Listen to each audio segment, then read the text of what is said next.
ನಿಧಿ ರಹಸ್ಯನ ಹೇಳು ಅಂದ್ರೆ ಏನೇನೋ ಶಬ್ದ ಮಾಡ್ತಿದ್ಯಾ? ಯಾಕೆ ಹೇಳ್ತೀಯಾ ಇಲ್ಲ? ಶಬ್ದ ಮಾಡ್ಲಿಲ್ಲ ಯಜಮಾನ್ರೆ, ನಿಧಿ ರಹಸ್ಯನೇ ಹೇಳಿದ್ದು. ನಿನ್ನೆ ಸುಳ್ಳು ಈ ಹುಚ್ಚು ನಾಟಕನ ಕೇಳೋದಿಕ್ಕೆ ನಾನ್ ನಾಗಮ್ಮ ಅನ್ಕೊಂಡಿಯಾ?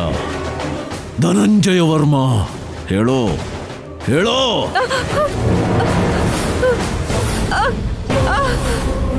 ಹೇಳ್ತೀನಿ ಹೇಳ್ತೀನಿ. ಹೇಳೋ ಹೇಳೋ.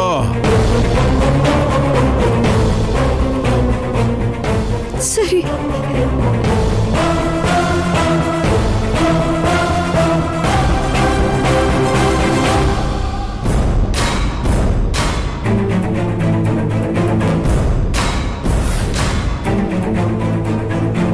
ನಿಲ್ಸೋ. ನೀನ್ ನನ್ ಮಾತು ಕೇಳಲ್ಲ. ನಿನ್ನ ಹತ್ರ ಹೇಗ್ ಬಾಯ್ ಬಿಡಿಸ್ಬೇಕು ಅಂತ ಚೆನ್ನಾಗಿ ಗೊತ್ತು. ಯಜಮಾನ್ರೆ ಯಜಮಾನ್ರೆ, ನನ್ ನಿಧಿ ರಹಸ್ಯನ ಹೇಳ್ದೆ ಯಜಮಾನ್ರೆ. ನಿಜವಾಗ್ಲೂ ಹೇಳ್ತೀಯಾ ಇಲ್ವಾ? ನಿಧಿ ರಹಸ್ಯನ ಹೇಳ್ತೀಯಾ ಇಲ್ವಾ? ನಿಲ್ಸಿ ಅಪ್ಪ.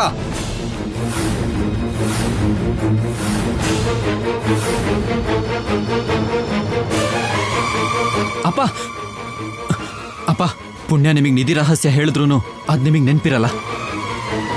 ಯಾಕಂದ್ರೆ ಕೇಳಿದ ತಕ್ಷಣ ಮರ್ತು ಹೋಗ್ತೀರಾ. ಅದ್ಯಾರು ಹೇಳಿದ್ರು? ನಾನೇ ರೀ ಹೇಳಿದ್ದು. ನಿನಗೆ ಹೇಗ್ ಗೊತ್ತು? ಅಂದ್ರೆ ಅನಿರುದ್ಧನ ಗಂಡಾಂತರದಿಂದ ಕಾಪಾಡೋದಿಕ್ಕೆ ಕುಲಗುರುಗಳ ಹತ್ರ ಹೋಗಿದ್ವಿ. ನಿಮ್ಮ ವಂಶಕ್ಕೆ ನಾಗಶಾಪ ಹೋಗಿ ಅನಿರುದ್ಧಗೆ ಸರ್ಪಗಂಡಾಂತರದಿಂದ ಮುಕ್ತಿ ಸಿಗ್ಬೇಕು ಅಂದ್ರೆ ನಾಗವ್ರತನ ಮಾಡಬೇಕು. ನಾಗವ್ರತ ಮಾಡ್ಬೇಕಾ ಸ್ವಾಮಿ? ಹೌದು. ಒಬ್ಳು ನಾಗಭಕ್ತಳ ಜೊತೆಗೆ ಸೇರಿ ಅನಿರುದ್ಧಿ ಪೂಜೆಯನ್ನ ನೆರವೇರಿಸಿದ್ರೆ ನಾಗಮ್ಮ ಶಾಂತಳಾಗ್ತಾಳೆ.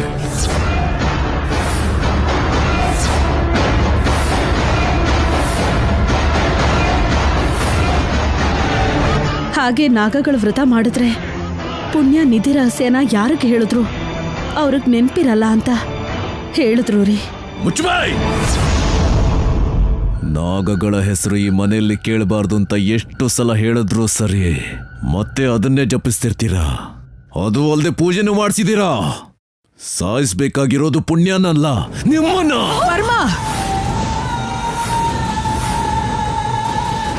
ತೆಗಿಯೋದ್ನ. ಅಣ್ಣ, ಪೂಜೆ ಮಾಡಿಸಿದ್ದು ನಾನಲ್ಲ, ನಿನ್ನ ಧರ್ಮ ಪತ್ನಿ.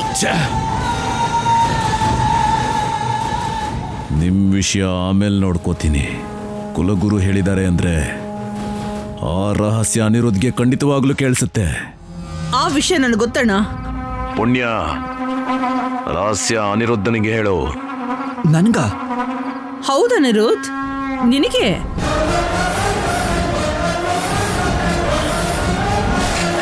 ಗರುಡ ವಂಶದ ವಾರಸ್ದಾರ ನೀನು, ನಾಗನಿಧಿನ ಪಡ್ಕೊಳ್ಳೋನು ನೀನು. ನೀನ್ ತಿಳ್ಕೊಳ್ಳೋದೇ ನ್ಯಾಯ. ಹೇಳು ಪುಣ್ಯ. ಸರಿ.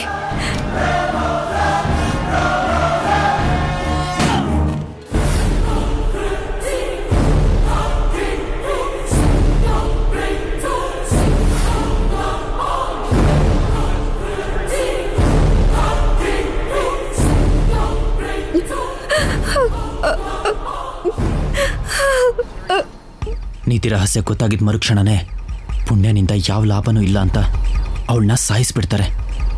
ನನಗೂ ನೆನಪಿರಬಾರ್ದು. ನೆನಪಿದ್ರು ಮರ್ತೋಯ್ತು ಅಂತ ಸುಳ್ಳು ಹೇಳಿ ನೀತಿ ರಹಸ್ಯಕ್ಕೋಸ್ಕರನಾದರೂ ಪುಣ್ಯನ ಕಾಪಾಡ್ಕೋಬೇಕು. ಎಸ್, ಇದೇ ಒಳ್ಳೆ ಐಡಿಯಾ. ಏಯ್, ರಹಸ್ಯ ಹೇಳಿದ್ಲಾ? ನಾಗನಿಧಿ ರಹಸ್ಯ ಹೇಳಿದ್ಲಾ? ಹೇಳು ಅನಿರುದ್ಧ್, ನಾಗನಿಧಿ ರಹಸ್ಯ ಹೇಳಿದ್ಲಾ?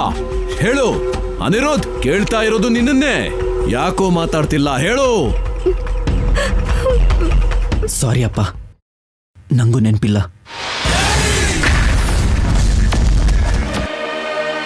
ಇವಳನ್ನ ಸಾಯಿಸ್ಬಿಡ್ತೀನಿ.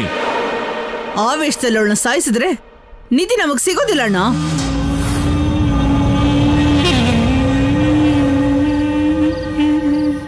ನಿಧಿ ಸಿಗ್ಬೇಕು ಅಂದ್ರೆ ಪುಣ್ಯ ಬದುಕಿರ್ಲೇಬೇಕು. ಪರಿಹಾರ ಸಿಗದೆ ಇದ್ದಾಗ ಸಾಯಿಸೋದು ಬಿಟ್ಟು ಬೇರೆ ದಾರಿ ಇಲ್ಲ ಭದ್ರಾ. ದಾರಿ ಇದೆ ಅಣ್ಣ. ಏನದು? ಈ ಸಮಸ್ಯೆಗೆ ಕಾರಣ ಆಗಿರೋ ಕುಲಗುರು ಹತ್ರ ಪರಿಹಾರ ಕೇಳೋಣ. ಗರುಡ ವಂಶಕ್ಕೆ ಯಾಕೆ ಈ ರೀತಿ ಮೋಸ ಮಾಡಿದಿರ ಅಂತ ಅವ್ರ ಹತ್ರನೇ ಕೇಳೋಣ. ಹೌದು, ಸಮಸ್ಯೆ ಸೃಷ್ಟಿ ಮಾಡಿದ್ದು ಅವರೇ, ಪರಿಹಾರ ಕೊಡಬೇಕಾಗಿರೋದು ಅವರೇ. ನಾನು ಕುಲಗುರು ಹತ್ರ ಹೋಗಿ ಬರ್ತೀನಿ. ಅಲ್ಲಿವರೆಗೂ ಇವಳನ್ನ ಇಲ್ಲೇ ಬಂಧಿಸಿಡಿ. ಏನಾದ್ರೂ ಹೆಚ್ಚು ಕಮ್ಮಿ ಆದ್ರೆ ನೀವೆಲ್ಲರೂ ನನ್ನ ಕೈಯಲ್ಲಿ ಸಾಯ್ತೀರಾ. ನೆನ್ಪಲ್ಲಿಟ್ಕೊಳ್ಳಿ. ಏನ್ರಿ? ನೀನು ಬಾರೆ. ಅಮ್ಮ, ಭದ್ರ ಬಿಟ್ಬಿಡು ಭದ್ರ, ಪಾಪ ಭದ್ರ. ಅದಕ್ಕೆ ಹುಷಾರ್. ಇಂಥವ್ರಿಗೆಲ್ಲ ಸಹನೆ, ಕರುಣೆ, ಅನುಕಂಪ ತೋರ್ಸಿದ್ರೆ ಪ್ರಾಣ ಹೋಗುತ್ತೆ. ಎಲ್ಲರಿಗೂ ಹೇಳ್ತಾ ಇದ್ದೀನಿ. ನೀನ್ ಬಾ. ಭದ್ರ, ಬಾರೆ. ಬಿಟ್ಬಿಡು. ಭದ್ರ, ಭದ್ರ, ಬಿಟ್ಬಿಡು. ಅನಿರುದ್ಧ್, ಬಿಡಿ ನನ್ನ, ಬಿಡಿ. ಆ? ಇಲ್ಲೇ ಬಿದ್ದು ಸತ್ ಹೋಗು. ಹೊರಗಡೆ ಬರಕ್ ನೋಡಿದ್ರೆ ಕಾಲ್ ಕತ್ತರಿಸ್ಬಿಡ್ತೀನಿ. ಅಮ್ಮವ್ರೆ ಬಾಗ್ಲು ತೆಗೀರಿ. ಅಮ್ಮವ್ರೆ ಬಾಗ್ಲು ತೆಗೀರಿ. ಛೆ!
ನೀನೊಬ್ಬ ದ್ರೋಹಿ.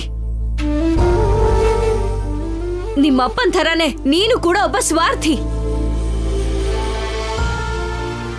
ನಿನ್ನಂಥವನ್ ಮುಖ ನೋಡ್ಬೇಕು ಅಂದ್ರೇನೆ ನನಗೆ ಅಸಹ್ಯ ಆಗ್ತಿದೆ.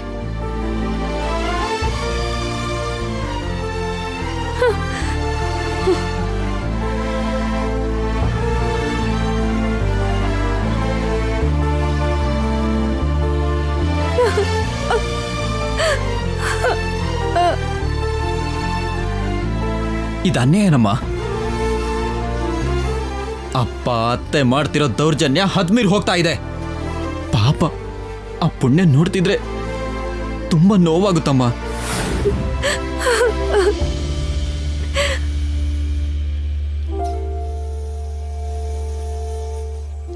ಯಾವ ತಪ್ಪು ಮಾಡದೇ ಇದ್ರು ಶಿಕ್ಷೆ ಅನುಭವಿಸ್ತಿರೋದನ್ನ ನೋಡಿದ್ರೆ ತುಂಬಾ ನೋವಾಗುತ್ತಮ್ಮ.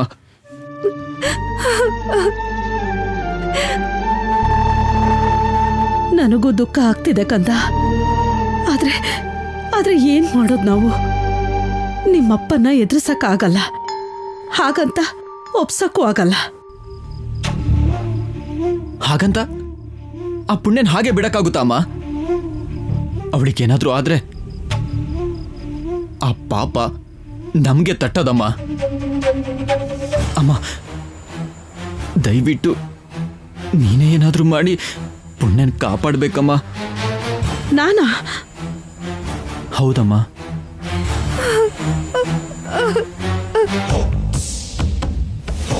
ಮನೇಲಿ ಎಲ್ರೂ ಮಲ್ಕೊಂಡಿದ್ದಾರೆ. ಪುಣ್ಯನ್ ಇಲ್ಲಿಂದ ಹೊರಗೆ ಕಳಿಸೋದಕ್ಕೆ ಇದೇ ಒಳ್ಳೆ ಅವಕಾಶ. ಹೋಗಮ್ಮ. ನಿಮ್ಮಪ್ಪನ್ಗೆ ಗೊತ್ತಾದ್ರೆ ಸಾಯಿಸ್ಬಿಡ್ತಾರೋ? ಇಲ್ದಿದ್ರೆ ಪುಣ್ಯನ್ ಸಾಯಿಸ್ಬಿಡ್ತಾರಮ್ಮ.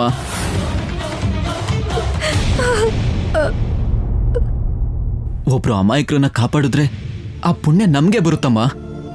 ಅಮ್ಮ ಪ್ಲೀಸ್ ಅಮ್ಮ. ಆದ್ರೆ ನಂಗೆ ತುಂಬಾ ಭಯ ಆಗ್ತಿದೆ ಕಣೋ. ಸರಿ, ಹಾಗಿದ್ರೆ ನಾನೇ ಹೋಗ್ತೀನಿ. ನೀನಾ? ಬೇಡ ಕಂದ. ಆಗಲ್ಲ ಅಮ್ಮ. ಇವಾಗ್ಲೂ ನಾವು ಸುಮ್ಮನೆ ಇದ್ರೆ ಪುಣ್ಯನ್ ಕಾಪಾಡ್ಕೊಳ್ಳೋದಕ್ಕಾಗಲ್ಲ.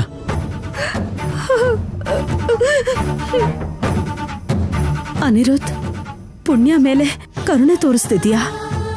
ಇಲ್ಲಾಂದ್ರೆ ಭಯಕ್ಕೆ ಹೇಳ್ತಿದ್ದೀನಮ್ಮ. ಅವಳನ್ನ ಸಾಯಿಸಿದ್ರೆ ದೇವಸ್ಥಾನದ ಥರ ಇರೋ ಈ ಮನೆಗೆ ಒಳ್ಳೇದಲ್ಲ ಅಮ್ಮ. ಸರಿ, ನಿನಗೋಸ್ಕರ ಹೋಗ್ತೀನಿ. ಥ್ಯಾಂಕ್ಸ್ ಅಮ್ಮ, ತುಂಬ ಥ್ಯಾಂಕ್ಸ್ ಅಮ್ಮ. ಈ ಪ್ರಯತ್ನದಲ್ಲಿ ನನ್ನ ಪ್ರಾಣನೂ ಹೋಗ್ಬೋದು. ಅಮ್ಮ, ನಿಂಗೇನು ಆಗಲ್ಲಮ್ಮ. ನಿನ್ನ ಕಾಪಾಡೋಕ್ಕೆ ಆ ನಾಗಮ್ಮ ಇದ್ದಾರೆ. ನೀನ್ ಧೈರ್ಯವಾಗಿ ಹೋಗ್ಬಾ. ಸರಿ ಕಂದ, ನೀನು ಹುಷಾರಾಗಿರು. ಹುಷಾರು ಕಂದ.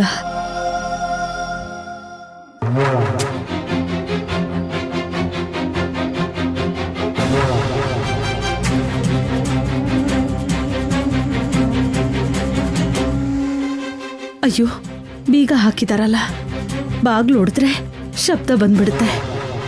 ಅವ್ರಿದ್ರೆ ಪುಣ್ಯ ಜೊತೆಗೆ ನನ್ನನ್ನು ಸಾಯಿಸ್ಬಿಡ್ತಾರೆ. ಈಗ ಹೇಗ್ ಬಾಗಿಲು ತೆಗಿಲಿ? ಪುಣ್ಯನ ಹೇಗ್ ಕಾಪಾಡೋದು? ಅಮ್ಮ ನಾಗಮ್ಮ, ಈ ಅಪಾಯದಿಂದ ನೀನೇ ಕಾಪಾಡಬೇಕು ತಾಯಿ.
ಅಮ್ಮ ನಾಗಮ್ಮ, ಈ ಭಕ್ತಿ ಕರೆದಿದ್ದಕ್ಕೆ, ನಿನ್ನ ಭಕ್ತಿನ ಕಾಪಾಡೋದಕ್ಕೆ ನೀನೇ ಬಂದ್ಬಿಟ್ಯಾ?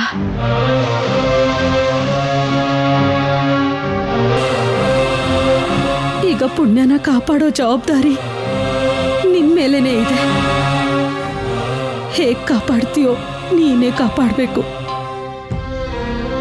ಬೀಗದ ಕೈ ನನ್ನ ಗಂಡನ ಹತ್ರ ಇದೆಯಮ್ಮ. ಬಾಗ್ಲು ಹೊಡೆದ್ರೆ ಶಬ್ದ ಬಂದ್ಬಿಡುತ್ತೆ. ಅದಕ್ಕೆ ಇಲ್ಲೇ ನಿಂತಿದ್ದೀನಿ.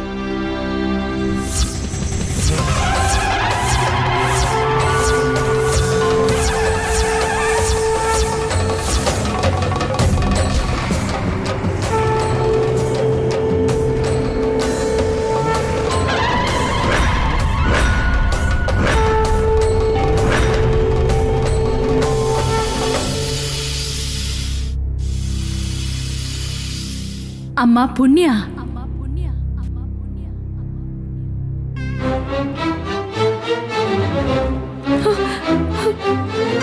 ಅಮ್ಮ ನಾಗಮ್ಮ, ನನ್ನ ಕಾಪಾಡೋದಕ್ಕೆ ನೀನ್ ಬಂದ್ಯಾ ಅಮ್ಮ?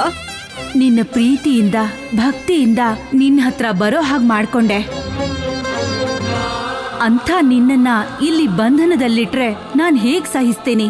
ನನ್ನ ವಿಷದಿಂದ ಇಡೀ ವಂಶನೇ ನಾಶ ಮಾಡ್ಬಿಡ್ತೀನಿ.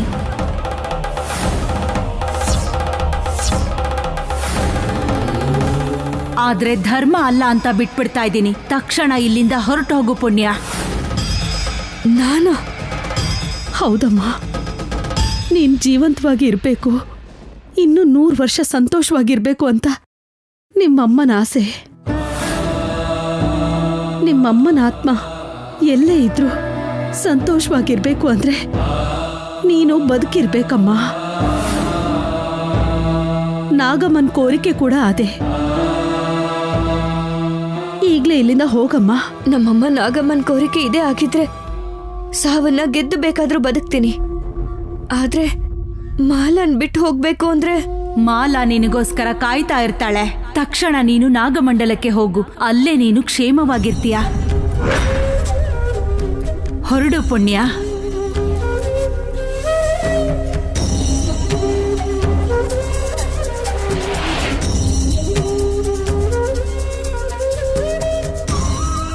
ಯಾರ ಕಣ್ಣಿಗೂ ಬೀಳ್ತೆ ಹೊರಟು ಹೋಗು ಪುಣ್ಯ. ನಾನಿಲ್ಲಿಂದ ಹೊರಟು ಹೋದ್ರೆ ನನಗೆ ಸಹಾಯ ಮಾಡಿದ್ದಕ್ಕೆ ನಿಮ್ಮನ್ನ ಸಾಯಿಸ್ಬಿಡ್ತಾರೇನೋ ಅಂತ ಭಯ ಆಗ್ತಿದೆ ಅಮ್ಮ. ನನ್ನ ಬಗ್ಗೆ ಯೋಚನೆ ಮಾಡಿದೆ, ನಿನ್ ಮೊದಲು ಹೊರಟು ಹೋಗಮ್ಮ. ಇಲ್ಲ ಅಮ್ಮ ಅವ್ರೆ, ನನ್ನ ಪ್ರಾಣಕ್ಕೋಸ್ಕರ ನಿಮ್ಮ ಪ್ರಾಣ ತೆಗೆಯೋದು ನ್ಯಾಯ ಅಲ್ವೇನೋ ಅನ್ನಿಸ್ತಾ ಇದೆ. ಅಮ್ಮ ಪುಣ್ಯ, ಈಗ ನ್ಯಾಯ ಅನ್ಯಾಯದ ಬಗ್ಗೆ ಯೋಚನೆ ಮಾಡೋ ಸಮಯ ಅಲ್ಲ. ನೀನ್ ಮೊದಲು ಹೊರಟು ಹೋಗು. ಅದು ಹಾಗಲ್ಲ ಅಮ್ಮ, ನಾನು ಇನ್ನೇನು ಮಾತಾಡ್ಬೇಡ, ನನ್ನ ಮಾತು ಕೇಳು.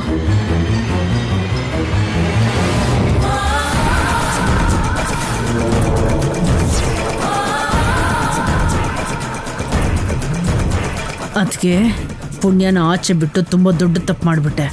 ಆದರೆ ಈ ಭದ್ರಾವತಿಗೆ ತುಂಬ ದೊಡ್ಡ ಸಹಾಯ ಮಾಡಿದ್ಯಾ.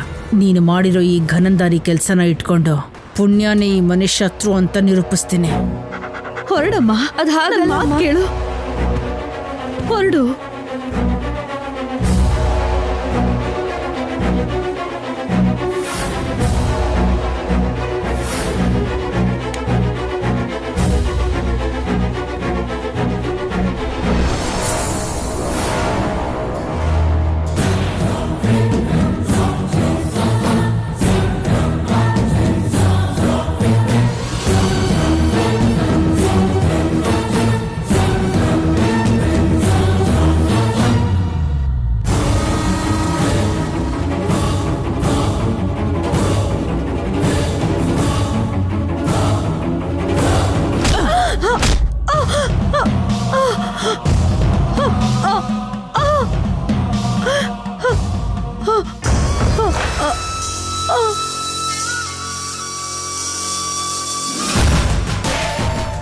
ಅರೆ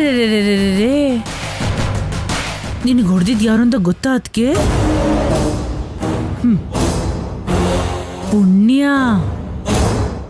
ಪುಣ್ಯ ತಪ್ಪಿಸ್ಕೊಂಡು ಓಡ್ ಹೋಗ್ಬೇಕು ಅಂತ ನಿನ್ನ ಪ್ರಾಣನೇ ತಗೊಂಡ್ಬಿಟ್ಟಿದ್ದಾಳೆ.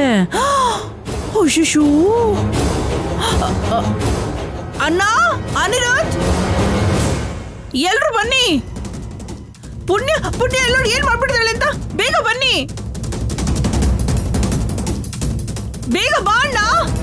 ಅಯ್ಯೋ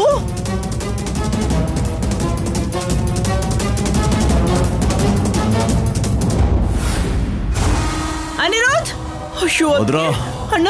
ಅರವಿಂದ,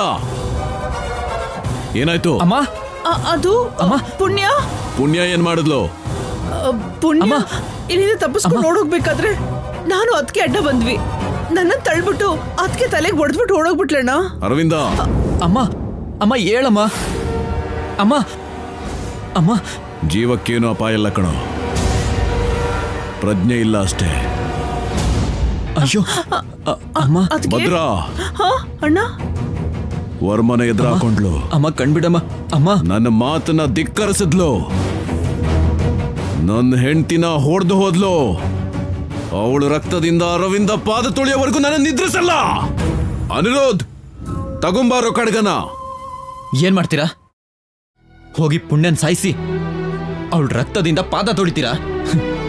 ಹಾಗೆ ಮಾಡಿದ್ರೆ ಅಮ್ಮ ಬದುಕ್ತಾರ? ಹೇಳಿ ಅಪ್ಪ. ಅನಿರುದ್ಧ್, ಅಮ್ಮಂಗಿಂತ ಸ್ಥಿತಿ ತಂದಿರೋದಕ್ಕೆ ಪುಣ್ಯನ್ ಮೇಲ್ ಕೋಪ ನಂಗೂ ಬರ್ತಿದೆ ಅಪ್ಪ. ಆದ್ರೆ ಇವಾಗ ನಮಗ್ ಬೇಕಾಗಿರೋದು ಪುಣ್ಯನ್ ಪ್ರಾಣ ತೆಗಿಯೋದಲ್ಲ ಅಪ್ಪ, ಅಮ್ಮ ಪ್ರಾಣ ಕಾಪಾಡ್ಕೊಳ್ಳೋದು. ಅನಿರುದ್ಧ್, ಸಾಯ್ಬೇಕು ಅಂತ ಬರ್ದಿದ್ರೆ ಬ್ರಹ್ಮ ಬಂದ್ರು ಕಾಪಾಡಕ್ಕಾಗಲ್ಲ. ಬದುಕ್ಬೇಕು ಅಂತ ಬರ್ದಿಟ್ಟಿದ್ರೆ ಯಮಧರ್ಮ ಬಂದ್ರು ಪ್ರಾಣ ತಗೊಂಡೋಗಕ್ಕಾಗಲ್ಲ. ಡಾಕ್ಟರ್ನ ಕರೆಸಿದ್ರೆ ಒಳ್ಳೇದು. ಅದಕ್ಕೆ ಅಣ್ಣ, ಇವ್ರ ಸ್ಥಿತಿ ನೋಡ್ತಿದ್ರೆ ಡಾಕ್ಟರ್ ಬಂದ್ರು ಏನು ಉಪಯೋಗ ಇಲ್ಲ ಅನ್ಸುತ್ತೆ. ಪ್ರಜ್ಞೆ ತಪ್ಪಿರೋ ಹಾಗಿದೆ ಅಣ್ಣ.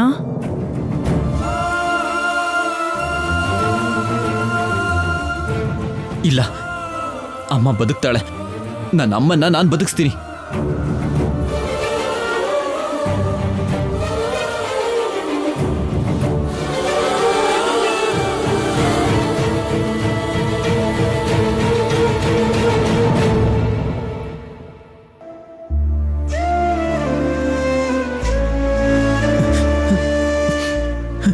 ನಮ್ಮನ್ನ ನಾನು ಕಾಪಾಡ್ಕೋತೀನಿ. ಆ ದೇವ್ರ ಹತ್ರನೇ ಕೇಳ್ತೀನಿ. ಅನಿರುದ್ಧ್, ಅರವಿಂದ, ಅರವಿಂದ,